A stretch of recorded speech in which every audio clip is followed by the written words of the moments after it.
Hello guys, good morning all. आज के lecture में आपका स्वागत है। आज जो अभी हम लोग ये कवर करने वाले हैं, द हिंदू का एडिटोरियल कवर करने वाले हैं 9th ऑफ मे का। कल हम लोगों ने एक नरेशन को डिस्कस किया बहुत ही अच्छी तरीके से, चाहे वो टीयर 1 टीयर 2 एसएससी सीजीएल या फिर बैंकिंग पीओ के प्री और मेंस के लिए हो, काफी इंपॉर्टेंट है। गाइस जाएं उस लेक्चर को देखें, डिस्क्रिप्शन बॉक्स में मैं आपको लिंक दे दूँ। चलिए आज के चलते हैं वर्ड डिस्कशन पे। तो आज का जो हमारा सबसे पहला वर्ड है वो है डेबिलिटेटिंग, जिसका मतलब होता है कमजोर कर देना। और हाँ, ये एक जेरंड और पार्टिसिपल आता है। जेरंड क्या होता है मैंने कल भी बताया था, वर्ब का fourth form and works as an noun, तो हो गया वो जेरंड। वर्ब का fourth form and works as an adjective, तो हो गया वो पार्टिसिपल। चलिए वर्ड पे चलते हैं। तो डेबिलिटेटिंग का मतलब होता है कमजोर कर देना, किसी को अंदर से खोखला कर देना, हिला देना। जैसे कि हम लोग बोल सकते हैं कि आजकल कोरोना जो है लोगों को कमजोर कर दे रहा है, और ऐसा इनक्योरेबल, इनक्योरेबल मतलब जिसका कोई क्योर ना हो, जिसका कोई इलाज नहीं हो, और ऐसा बिना इलाज वाला प्रॉब्लम बनते जा रहा है किसका, हमारे रिस्पिरेटरी सिस्टम का। वही मैंने एक एग्जांपल लिया है, corona is a debilitating and incurable disease of respiratory system, जिसका अभी तक कोई इलाज नहीं है और ये लोगों को अंदर से कमजोर कर देता है। चलिए सिनोनिम्स देखते हैं। Weakening, draining, paralysing, keeping. Antonyms देखते हैं। Restorative, strengthen, invigorate, heal. चलिए इसमें पैरालाइजिंग वर्ड आजकल बहुत यूज हो रहा है, क्योंकि सारी इकोनॉमी, पूरी देश की इकोनॉमी पैरालाइज्ड हो चुकी है, पूरे वर्ल्ड की इकोनॉमी, ग्लोबल इकोनॉमी यानी कि कमजोर हो चुकी है, वो धीरे धीरे नीचे गिर रही है। चलिए टिप्स से इसको याद रखने की कोशिश करते हैं। ड्रिंकिंग एंड स्मोकिंग करने से लोग डेबिलिटेट हो जाते हैं, बट लेट से पता चलता है। So guys please don't smoke, don't drink, क्योंकि आपको पता चलते चलते काफी लेट हो चुका रहता है, कैंसर का स्टेज 3rd पहुंच जाता है। चलिए चलते हैं आज के सेकंड वर्ड की ओर। तो आज का जो हमारा सेकंड वर्ड है वो है पर्सुएशन। पर्सुएशन को इसको प्रोनाउंस ना करें, इसका करेक्ट प्रोनाउंसिएशन होता है पर्सुएशन, जो कि पार्ट्स ऑफ स्पीच के नाउन के अंदर होता है। इसका मतलब होता है किसी को किसी चीज के लिए राजी कर लेना, चाहे किसी काम के लिए राजी कर लेना या किसी और चीज के लिए हो। The act of persuading somebody to do something और टू बिलीव समथिंग, या किसी को कुछ मानने के लिए राजी कर लेना। चलिए एक एग्जांपल देखते हैं कि it would take a lot of persuasion to get him to agree to such an offer. इस ऑफर को मानने के लिए बहुत सारा एफर्ट मुझे करना पड़ गया उसको मनाने के लिए। इस ऑफर को उसको मनाने के लिए बहुत सारा एफर्ट मुझे करना पड़ गया। यही है, it would take a lot of persuasion to get him to agree to such an offer. मतलब वो राजी तो हुआ, लेकिन उसको राजी कराने के लिए बहुत सारा एफर्ट करना पड़ गया, बहुत सारे एग्जाम्पल देने पड़े, बहुत सारे प्रलोभन देने पड़े, तब जाके वो फाइनली राजी हुआ। हो गया हमारा sentence. If it needs persuasion to keep you, I do not want you here. अगर तुमको मनाना पड़ेगा यहाँ रोकने के लिए, तो मैं तुम्हें यहाँ नहीं चाहता। ये हो गया हमारा सेकंड एग्जांपल। सैनो एंटो देखते हैं। सैनोनिम्स है इसका seduction, potency, cogency, brain washing. Antonyms है इम्पोसेंस, डिसबिलीव, हिंड्रेंस, इनफेक्टिवनेस। ये ब्रेन वॉशिंग भी वर्ड बहुत यूज हो रहा है। क्या करते हैं टेररिस्ट ऑर्गेनाइजेशन, किसी भी एक लड़के को उठा के ले जाते हैं, उसका पूरी तरह से ब्रेन वॉश करते हैं, उल्टा सीधा चीज उसके दिमाग में भरते हैं, उसी को टेररिस्ट के रूप में तैयार करके अपने ही देश के खिलाफ लड़ने के लिए भेज देते हैं। टिप से इसको एक याद रखने की कोशिश करते हैं। किसी एक अच्छे इंसान को भी परसुएट करके टेररिस्ट ऑर्गेनाइजेशन टेररिस्ट बना देते हैं। जैसा कि मैंने भी एक एग्जांपल दिया, उसका इतना खतरनाक तरीके से ब्रेन वॉश करते हैं कि वो अपने ही लोगों के खिलाफ हो जाता है। चलिए चलते हैं आज के थर्ड वर्ड की ओर। तो आज का जो हमारा थर्ड वर्ड है वो एक नाउन है, जो कि है एनाक्रोनिज्म। एनाक्रोनिज्म मतलब होता है पुरातन पंथी व्यक्ति या फिर कोई पुरातन पंथी चीज या पुरातन पंथी व्यवहार जो कि आजकल के यूज में बहुत अजीब लगे। जैसे कि पुराने जमाने में हम लोग रेडियो यूज करते थे, आजकल अगर कोई रेडियो हाथ में लेके घूमे, जैसे पुराने जमाने में होता था कि लोग रेडियो हाथ में लेके घूम रहे हैं, न्यूज सुन रहे हैं, मैच देख रहे हैं, क्रिकेट मैच देख रहे हैं, वैसा अगर आज हो तो उसको बोलेंगे ये तो बहुत पुरातन पंथी विचार वाला व्यक्ति है, यानी कि बहुत पुराना आदमी है। तो वही मैंने एक एग्जांपल लिया। In today's scientific world a radio is an anachronism. चलिए सैनो एंड एंटोम से इसको समझने की कोशिश करते हैं। सरनेम से इसका मिसप्लेसमेंट, मेटाक्रोनिज्म, क्रोनोलॉजिकल एरर, प्रोलेप्सिस। एंटोनिम्स होता है contemporary, modernist, current and fresh. यानी करेंट मतलब आजकल का जिस सिचुएशन में अपने आप को ढाल सके आराम से। टिप्स से इसको याद रखने की कोशिश करते हैं। जो लोग अभी भी लड़कियों को बाहर जाने से रोकते हैं, बस घर के काम करने के लायक ही समझते हैं, वो एनाक्रोनिज्म वाले हैं, यानी कि वो बहुत पुरातन पंथी व्यक्ति हैं, पुरातन पंथी सोच वाले व्यक्ति हैं। क्योंकि आज तो लड़कियां चंद्रमा पे पहुंच चुकी है, तो उसको घर से जाने से क्यों रोकें, घर से बाहर वो क्यों ना जाए। चलिए चलते हैं आज के फोर्थ वर्ड की ओर, जो कि है हमारा ट्रम्पलिंग। ये एक वर्ब है। सेम उसी तरह से ये भी या तो जेरंड हो सकता है या पार्टिसिपल हो सकता है। इसका मीनिंग क्या होता है? बिना देखे किसी के ऊपर चढ़ जाना, रौंद देना, उसको कुचल देना। टू वॉक ऑन और डैमेज समथिंग, यानी कि जैसे कि हम लोग चलते चलते देखते हैं रोड पे फूल रखा हुआ, फूल गिरा हुआ रहता है, उसको हम लोग रौंद के निकल जाते हैं, तो वो that is not a good habit. So इसलिए मैंने एक एग्जांपल दिया, trampling of flower is not a good habit. Avoid possible damage due to trampling on the train.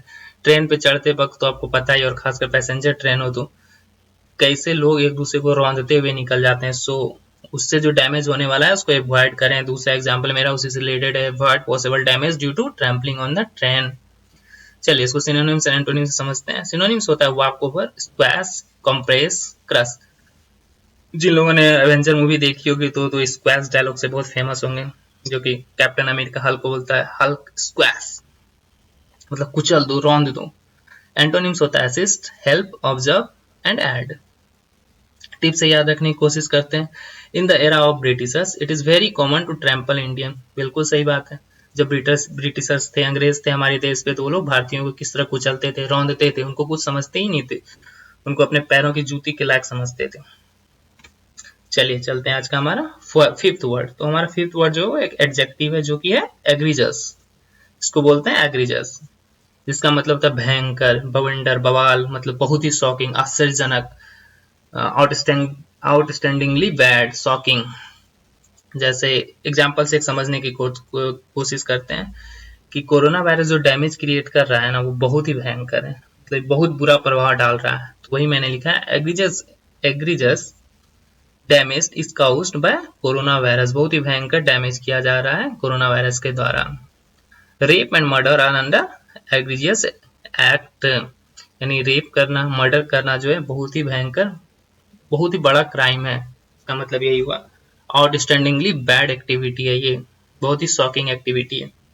चलिए सिनोनिम्स से एंटोनिम्स देखते हैं। सिनोनिम्स इसका होता है atrocious, heinous, grievous, shocking. Antonyms होता है concealed, hidden, mild and slight. ये हीनस क्राइम आजकल बहुत सारे न्यूज में था कि किस किस एक्टिविटी को हीनस क्राइम के अंदर लाना है। अगर वो क्राइम हीनस है तो फिर एक ही उसका सजा बनता है, वो है डेथ सेंटेंस, कैपिटल पनिशमेंट। चलिए तो इसको भी एक एग्जांपल से रिलेट करते हैं। वही एक बहुत ही दुखद घटना है हमारे देश की। चलिए टिप क्या है इसको, दिल्ली रेप केस एक एग्रीजस क्राइम था, यानी कि एक हीनस क्राइम था। चलिए चलते हैं आज के सिक्स्थ वर्ड की ओर। तो हमारा जो आज का सिक्स्थ वर्ड है वो है क्लैमरिंग। ये भी एक वर्ब है, सेम उसी तरह जेरेंड या पार्टिसिपल हो सकता है। इसका मतलब होता है चिल्लाना, मांगना, मांगना बट बहुत गुस्से तरीके से मांगना, गुस्सैल तरीके से मांगना। To demand something in angry way, मतलब चिल्ला कर मांगना। The people of Jammu and Kashmir are clamouring for peace. बिल्कुल सही बात है, वहाँ के लोग हमेशा परेशान रहते हैं, कभी नेट बंद रहता है, कभी कुछ और प्रॉब्लम रहता है, तो वहाँ के लोग, वहाँ की जनता जो है चीखती है, चिल्लाती है शांति के लिए। किसके लिए? शांति के लिए। The people of Jammu and Kashmir are clamouring for peace. The kids are clamouring to go swimming. बच्चे चिल्ला रहे हैं किस लिए? तैरने जाने के लिए, स्विमिंग जाने के लिए। सिनोनिम्स देखते हैं, एजाइटेशन, रकस, अफीवर, नॉइज। एंटोनिम्स देखते हैं, काम, ऑर्डर, एग्रीमेंट एंड पीस। मतलब एग्रीमेंट से मतलब कोई अगर बात से उलझ जाए तो उसमें चिल्लाने की क्या जरूरत है। ये एंटोनिम्स हो गया हमारा। चलिए एक टिप देखते हैं इसका। दबंग मूवी तो सबने देखा ही होगा, सलमान खान, सोनाक्षी सिन्हा, उसी का एक टिप है, क्लैमरिंग से डर नहीं लगता साहब, प्यार से लगता है। यानी कि चिल्ला कर कोई मुझे डरा नहीं सकता साहब, बट प्यार से मैं डर जाती। चलिए आज का सेवंथ एग्जाम्पल देखते हैं। ये है कंटम्पलेट। ये एक वर्ब है जिसका मतलब होता है विचार करना, चिंतन करना, गहन चिंतन करना, सोच में जाना, to think seriously. He has to contemplate his plan of going out again. अभी तो घर से बाहर निकलने का मतलब है कि इसको आपको लगे कि ऐसा फील होता है जैसे वार पे निकल रहे हैं, युद्ध पे निकल रहे हैं, बॉर्डर पे जैसे आर्मी वाले हमारे देश की रक्षा करते हैं, वैसे ही बाहर निकलकर हमें अपने आप की रक्षा करनी होती है। तो कैसे इसको एक समझने की कोशिश करते हैं। उसका जो बाहर जाने का प्लान है उसको एक बार उस पर फिर से सीरियसली विचार करना चाहिए, उसको फिर से सोचना चाहिए कि अभी बाहर जाना सही है या नहीं है, खतरे से खाली है या नहीं है। I would like to sit alone and contemplate. मैं अकेले बैठना चाहता हूँ और विचार करना चाहता हूँ, चाहे किसी मसले पर। और अकेले बैठकर विचार करने से आप हमेशा सही डिसीजन लोगे। सिनोनिम्स देखते हैं aim, consider, propose, foresee. Antonyms देखते हैं फॉरगेट, इग्नोर, डिस्कार्ड, डिसरिगार्ड। एक होता है विचार करना, दूसरा होता है इग्नोर मारना। क्या, चलो जो होगा देखा जाएगा। तो ये हो गया उसका एंटोनिम्स। 7 नंबर चलते हैं, इसका टिप देखते हैं। अल्कोहल की लाइन में खड़े होने से पहले अच्छे से कॉन्टेम्पलेट जरूर कर लें, बिल्कुल कर लें, विचार कर लें, क्योंकि जब से वो क्यू में लोग खड़े रहे हैं तब से एक दिन का केस 100 से ज्यादा लोग का डेथ हो रहा है एक दिन में, 3000 से ज्यादा केसेस आ रहे हैं। सो ये लोगों की मूर्खता है, लोगों को सोचना चाहिए था कि अभी शराब ज्यादा जरूरी है, अल्कोहल ज्यादा जरूरी है या उनकी जान ज्यादा जरूरी है। सिर्फ उनकी जान नहीं, वो अपने साथ साथ कितने सारे लोगों को लेके भी डूब रहे हैं। तो गाइस, जिन लोगों ने जो लोग अभी लेक्चर देख रहे हैं और सब्सक्राइब नहीं किया हमारे चैनल को, जाके पहले सब्सक्राइब करें, बेल आइकन को दबाएं, फिर से चैनल को लेक्चर को कंटिन्यू करें। चलिए, आज का जो हमारा सबसे लास्ट वर्ड है वो एक वर्ब है जो है क्वेरियंग। इसको बोलते हैं क्वेरियंग।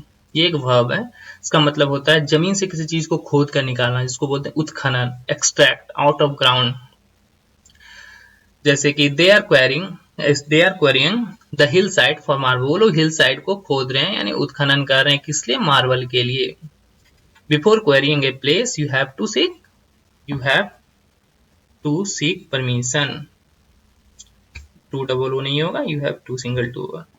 यानी कि किसी जगह को खोदने से पहले, उस जगह का उत्खनन करने से पहले आपको परमिशन लेना होगा, अनुमति लेना होगा वहां के सरकार से, एनजीटी से, नेशनल ग्रीन ट्रिब्यूनल से, एनवायरमेंटल क्लियरेंस लेना होगा, बहुत तरह का क्लियरेंस होता है। सिनोनिम्स इसका क्या है? Drilling, digging, hollowing, unearthing. Antonyms है फिल, स्मूथ, चेजर, प्रीडेटर। यानी डिगिंग मतलब क्या होता है भाई? उत्खनन करना। अनअर्थिंग मतलब भी उत्खनन करना। फिल मतलब जो उत्खनन किया उसको फिर से भर देना। तो ये हो गया एंटोनिम्स। चलिए, टिप्स इसको समझने की कोशिश करते हैं।